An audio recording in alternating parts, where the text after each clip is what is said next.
needs a progressive housing policy to undergird a growing tech industry. Jose, with let's define tech in a broader sense, creating jobs, especially around businesses that cater and support tech companies. Mike saying Oaklanders love Oakland more than other people love their cities, among other things. And Ashara, we need to be diligent about closing the gap and creating access. These are just some little gems. Let's hear from the next four folks. Hi everyone. What a blast I get to be on this panel. Thank you very much for inviting me. Mike was counting sort of how many years he's been around. I was counting, I think I'm coming on something like 18 years. I took a job in Oakland in 1997. And so in starting my talk and thinking about this work, I got very reflective, and I see a lot of people I love and have known about that long out there. And I thought to myself, well, back in those days, anybody remember this map? Yeah. At least 1998, the city went through a very excruciating general plan update process where it started to look at how we were going to use our land. And if you look at this, some of you may not be able to see this, you see a lot of yellow. That's housing, predominantly housing. The big purple, the port and the airport. The pink, sort of some of our business, mixed business commercial areas. And then you've got the magenta, the downtown. And getting to know Oakland back in the 90s, it was a pretty complicated place that was experiencing the throes of its history and trying to get to the next phase in its development. It was a little bit painful at times. But I bring that up because Kelly talked a lot about how do we get investment here? How do we grow these fun, uniquely Oakland industries here? And I went from Oakland for a while and worked at the regional level, which is also important because when you pick your head up from Oakland, you also realize that what happens here, we are at the crosswinds of a bigger region. Obviously it's bigger than this. But what happens at Cal and Lawrence Berkeley Lab affects Oakland and is affecting many of you, maybe why you're here. What happens in San Francisco similarly, all the time, we experience things as an easterly wind from them, and Silicon Valley and the trends around VC money, of course.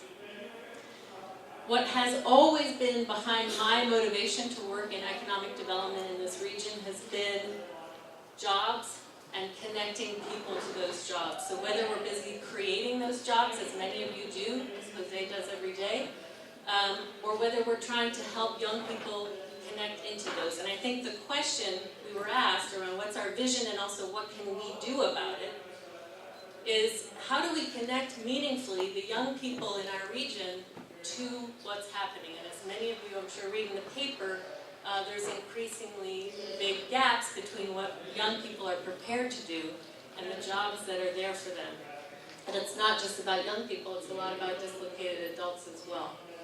So my new career, and I'm very delighted to be part of the Peralta Community College District, working with the four colleges, Berkeley City College, Laney College, College of Alameda, and Merritt College. And working on what is central in the news a lot about the role of community colleges in trying to be that very accessible bridge between the world of education and the world of work. And I have just a few thoughts to share with you about that, how well it's going or not, and the role of all of us in thinking about it, myself in particular. So I had my daughter do this because I'm not technology proficient, but I had a list of all of the 58 career technical education programs at the four Peralta colleges. There are 58 technology programs. And back to Jose's point, it's not just IT, it's not just ICT, it's not even all bio or biotech. You know, I've got kids, and I'm going to run through my slides so you can be impressed in a minute, doing tech in every sector. 30,000 students every semester at the Peralta colleges. For some of us, to me, that was an eye-opener. 58 technical programs, as I mentioned. 69% of those students are part-time, so they're working. They're using the community college system to bridge themselves between something, and for some it's a job at McDonald's, to something else, perhaps something related to your work. 36% of those 30,000 people are enrolled in technical programs. So they are becoming technologically advanced in their chosen career. 68% of Peralta students, of OUSD, Oakland Unified Secondary students, end up at the Peralta colleges. Not right away, some of them leave, go do something else, but eventually 68%. So a very exciting part of my work right now is how do we connect what's going on with career pathways in Oakland Unified with the Peralta colleges. And there's a whole lot of work for any of you interested around how we connect that work to the place of work. And I see some of my dear friends at the Oakland WIB thinking that through.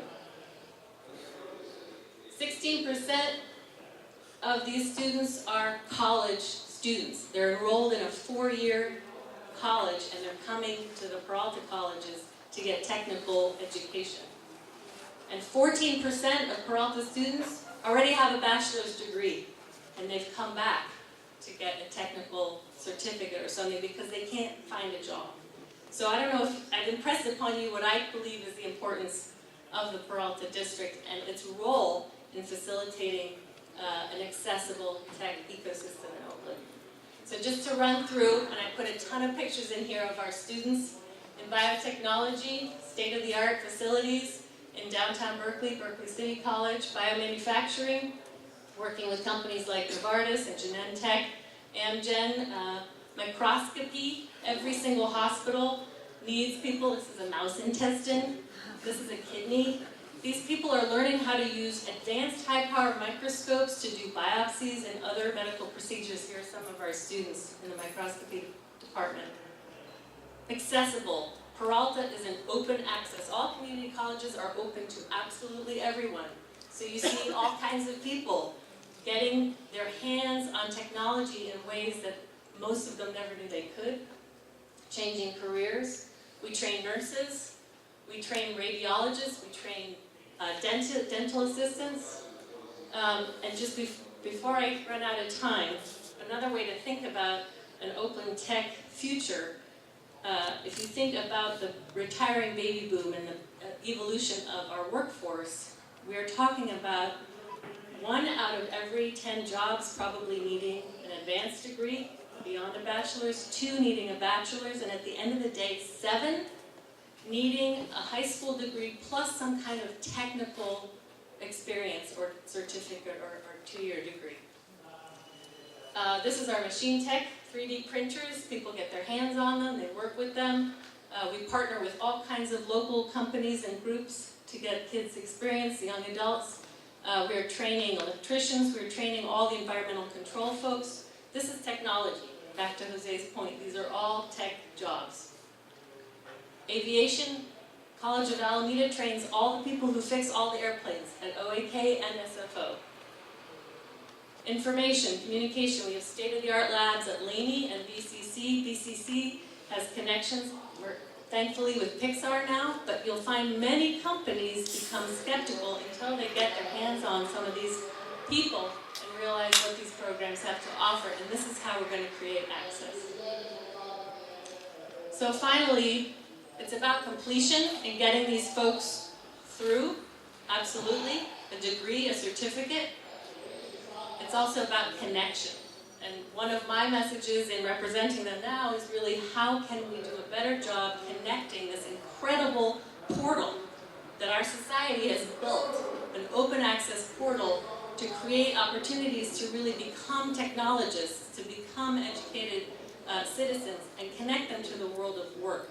And that's the work to be done in my mind as we become partners in creating access for folks into the tech future.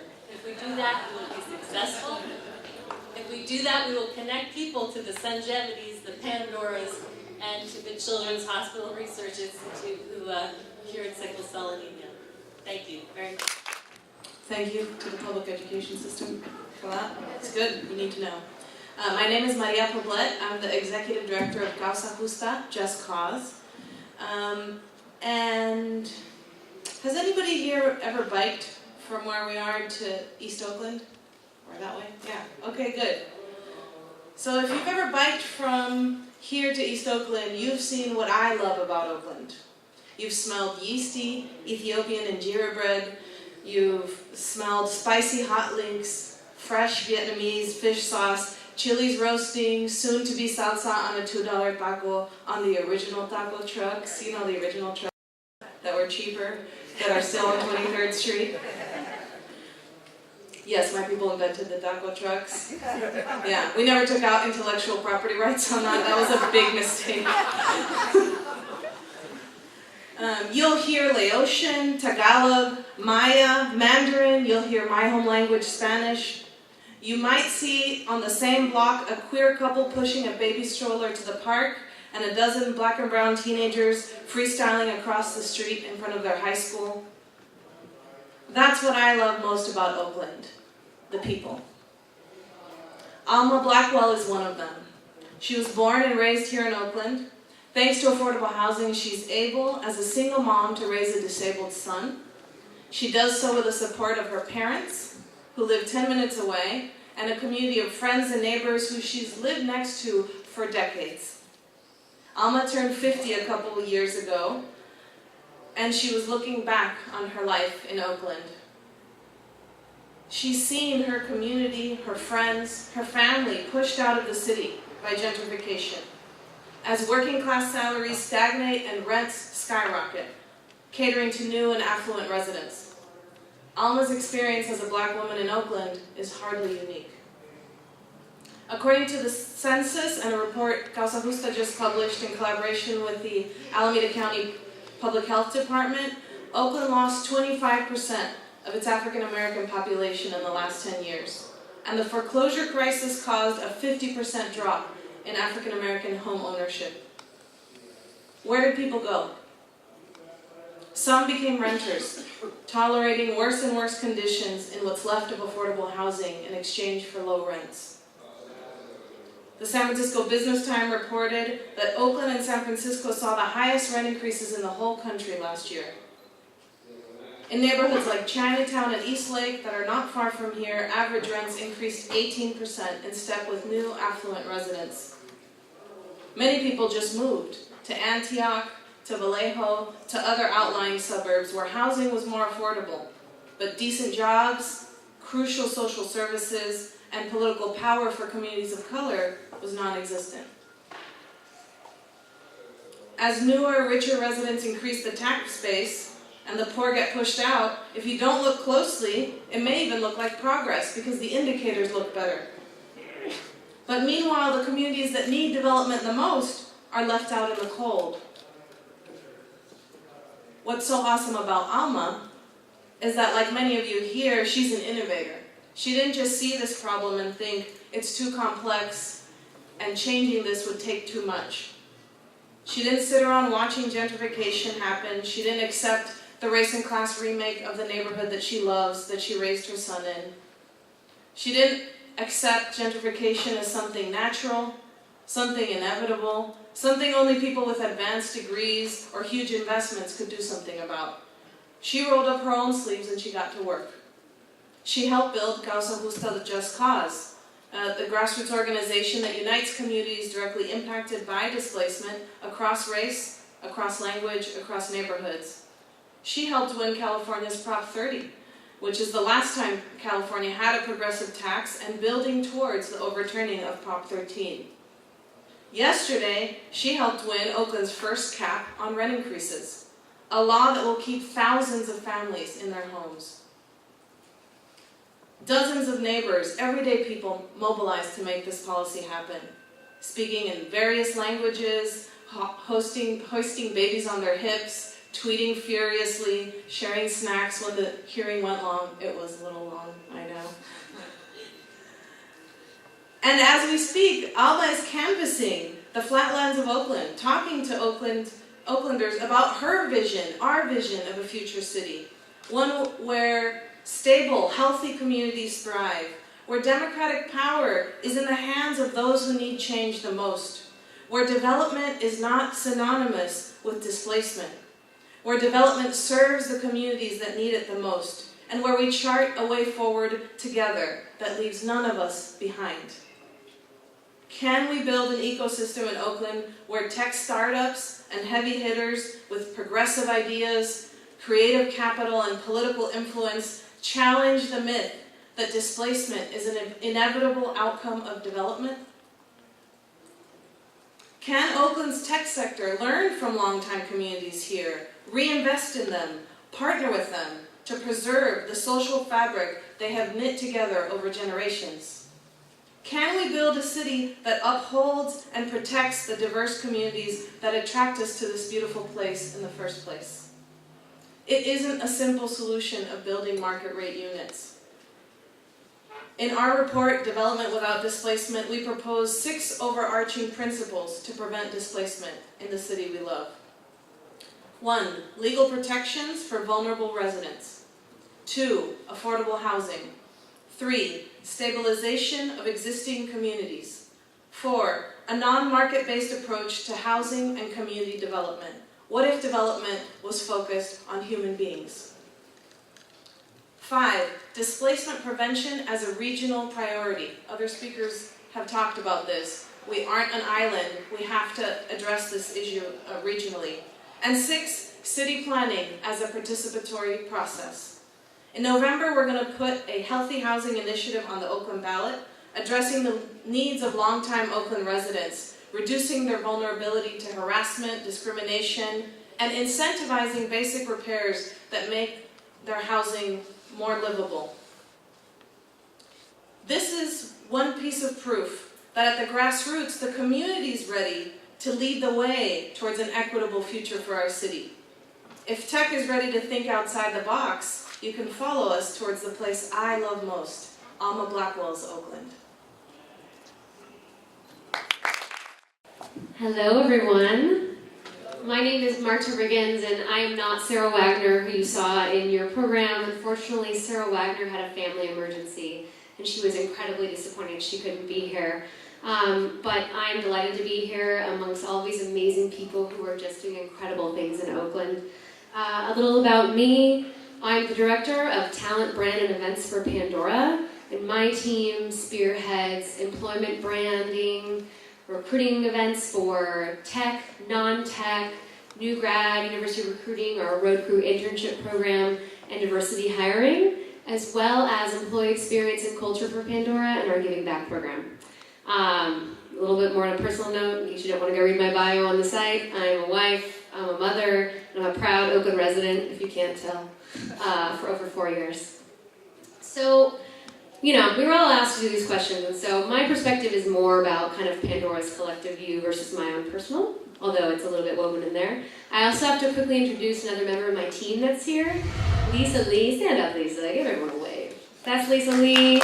She's amazing. She is our recently joined diversity program manager. We stole her away from Facebook, and we're so delighted to have her here.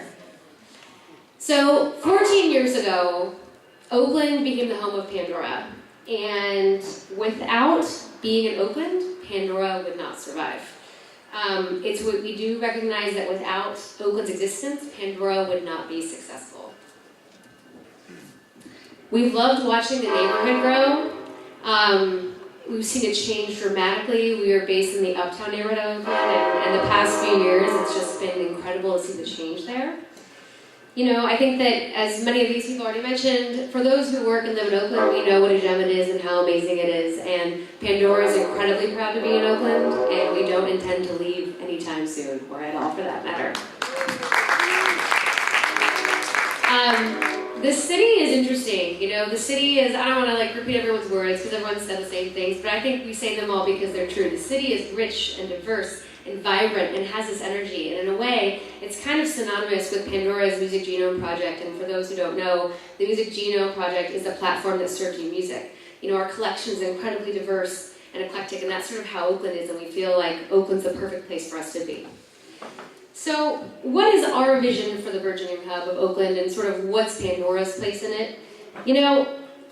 We want Pandora to be to Oakland what Cal is to Berkeley. We want the community to be proud of it. We want your children to want to work here. I want my son to want to work there one day. And most importantly, we want it to be accessible to those who have that dream. And as we develop the tech community, I think Jose touched on it really nicely. We need to not forget the humanity of tech. As Lisa, my colleague, so eloquently put, people are what make technology, and technology, in fact, should serve the people. So I think that's something that we need to make sure is inclusive as Oakland's tech hub definitely grows. So what will it take for us to get there, and what's Pandora's role? Pandora is very committed to the current and future workforce. We are a creative community here in Oakland, and we want to create a place where people in the East Bay and tech employees in the East Bay can work and live. We want to retain people, keeping them in the East Bay versus getting on a bus and going to Silicon Valley every day, and we're very committed. In fact, with our recruiting efforts, we don't target Silicon Valley. We don't ever intend to have shuttles. We really try to target people who are working in the East Bay and San Francisco so that they don't have to get on that bus and they can just go across the bay or come right over and work in downtown Oakland. We're committed to representing the city and its amazing musical influences. We're really lucky in that we have musicians from all over the world come to our offices and play for employees, exposing them to different types of music they wouldn't already know. And we also try to represent that when we go into the industry. For example, at South by Southwest this past March, we brought Oakland hip-hop legends The Coup to perform in Austin, and it was amazing. So we really try to represent Oakland when we're out in the field. We also are committed to recognizing our role in this community. Pandora is not a campus environment that we talked about in Silicon Valley. It's an urban environment. While we do have the occasional bagel, pizza day, we don't provide our employees with free lunches, dinners, and breakfasts because we understand that without that developing community around us, we don't thrive. So we encourage employees to go out and support local businesses and go try the new restaurant down the street, and that's incredibly important, and we do that purposefully. We also understand our social, responsibility to the communities that we affect, and through our Giving Back programs, we've really tried to deliver them and root them in music discovery. In fact, this is kind of a well-known secret Pandora has not talked about, but I'm going to talk about it today. For the past 7 years, Pandora has funded and done an employee-led music program in Futures Elementary School in East Oakland. 5th grade students at Futures Elementary get, enriched with music discovery, and we bring music to the lives of children who wouldn't already have access to it. The curriculum is entirely employee-led. It's employee-created. We do things like keyboard jam sessions, writing lyric workshops. We have them come in and record. And we even bring artists from the community into the school. We also were able to partner with the Oakland Raiders last year and bring the Raiders to the school, which is incredibly powerful. We also have incredibly rich women in business outreach committees who are very active in the community. The first Tuesday of every month we do boot camps. In fact, we had Tech Bridge in yesterday, where we bring in high school students to come and tour our office, meet with staff, learn about our business plan, and be able to see and talk to people about career opportunities and directions they can go in a career path. They're also involved in the Wardrobe for Opportunity organization, as well as the Women's Initiative, where we have female employees come in and provide advice and review business plans of those women in the community who are trying to get their businesses launched. So in closing, I think that Pandora's perspective is that we have had success because Oakland took a chance on us, and we're only as good as our community around us, and we're incredibly invested in Oakland. Thank you. I've been in the Bay Area for about just over 2 years, and I started off in San Francisco. I'll let that train pass.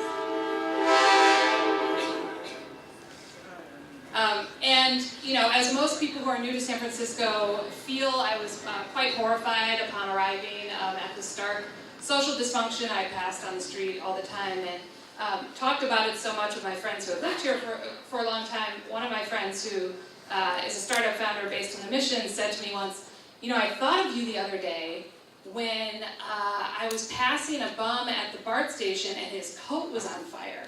And I realized that usually I would just walk right by that guy. But you're being horrified at all this stuff really made me think about that. And I was like, you know what, I think I want to move to Oakland. So I moved to Oakland. And the reason why is because I felt like there was a much stronger sense of community here, and everyone has said it. There's a deep pride of place, And I didn't want to live in a place where it was easy to just step over someone who was on the ground on fire. And he says in his defense, he wasn't actually on fire, he was more smoldering was the word he used. But anyway, I moved to Oakland. And so the thing that I want to make sure we preserve as Oakland becomes a tech hub is that sense of community. The sense that we aren't going to step over our neighbors, and that the tech industry is really rooted in a place. And so I think to preserve that, civic technology needs to be at the center of the conversation.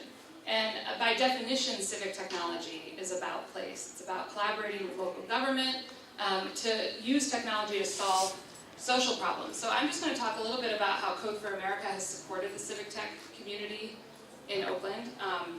And the good news is that the civic tech community in Oakland is strong. It's probably, we work with hundreds of cities across the US. It might be the strongest civic tech community in the country. Please don't tell me North of Chicago has said that. So anyway, I'll start with a story from last year. So Code for America was, Oakland was a Code for America city last year, and what that means is that 3 fellows took a year off from their tech industry jobs to work with the city full-time on how technology could address a public problem. And here, these are the 3 fellows here with our city champion, Libby Schaff, Councilwoman Libby Schaff, who filled out the Code for America application for Oakland. And these 3 fellows, along with their city partners, started looking at the public records request process. Now, how many of you have ever filed a public records request? Yeah, so you know it's a horrifying process, and it doesn't make anyone feel good on either side, the city side or the resident side. And so the fellows built a tool that basically, it's called Record Track. It won Civic App of the Year last year, and it basically digitizes and makes transparent the entire public records request process. So when you file a request, you are immediately connected to the human being on the other side who is going to fulfill your request, and you can talk to that person. And they can ask you questions about what you meant. When they fill the request, everything is digitized. So if someone makes a request for the same document another time in the future, the city employee can just point them to that document instead of having to fill the request again. And now this is also kind of a backdoor into digitizing a bunch of city information that wasn't digital before. And it's a smart system. So if you request something that the city doesn't have jurisdiction for, the tool will point you to the county or the state where that request should be sent, so that the city employee doesn't have to actually spend the time answering that question. And I'm proud to say that the city is really invested in this tool. Libby honored it yesterday at the city council meeting, and they are maintaining it as well. So we're excited to see this take off, and now the federal government is actually looking at this to use as their FOIA process requesting tool. Oakland is also home to Open Oakland, and the leader hi Spike, raise your hand. That's Steve Spiker, if you want to talk about a true Oakland institution. So Open Oakland is our Code for America Brigade chapter here, and the Brigade is a citizen volunteer program. This is coders and non-coders, just people who think that the city could be using technology more effectively, working on a volunteer basis in collaboration with city officials on projects like making the budget more transparent and interactive. This is just the first version of the budget. We're working on actually tying tax dollars to outcomes as well. How many of you know what a soft story building is? Yeah, this is something I had to learn when I moved to the Bay Area. So there are a lot of buildings that are probably going to fall down in an earthquake. Do you know if you live in one of them? I don't know. Does the city know if it needs to be retrofitted? So the brigade is taking that information and trying to make it more transparent for residents and the city to understand what the retrofit needs are. We also built Oakland Answers, which is actually a redeployment of a tool that the fellows from Honolulu built a couple years ago. And this sits alongside the city's website, which, no offense to the city's website, actually does a better job of answering questions that people actually come to the website looking to get answered, and the answers are written by citizens. So if you go to Oakland Answers and type in driver's license, you'll see an answer written by one of your neighbors. And I don't want to, there's nothing to announce yet, but I'll just say that Oakland Answers has become, the conversation that's sprung up around Oakland Answers has spurred a larger conversation about the city's web properties overall, and we're starting to think about how we could actually revamp how Oakland looks at city services online. And I couldn't not talk about, at this event, what we think is a really important issue, which is the civic tech startup ecosystem. And we hope that maybe Oakland can become a hub for not just the civic tech community, but the civic tech startup world as well. We spend at the city, state, and federal level $140 billion a year on technology. That's in 1 year. That's 15 times bigger than the video game industry. More shocking than that is that 94% of all government IT projects that cost more than $10 million fail. Healthcare.gov is not the exception to the rule. So, if you're an entrepreneur, I would like to encourage you to look at civic technology as a real place that is ripe for disruption. And we actually run an accelerator to try to create the environment where civic technology can actually change how government works. And that application process is open right now until May 15th. You can apply at codeforamerica.org, and hopefully Oakland can become not just a hub for the tech industry, but for the civic tech industry as well.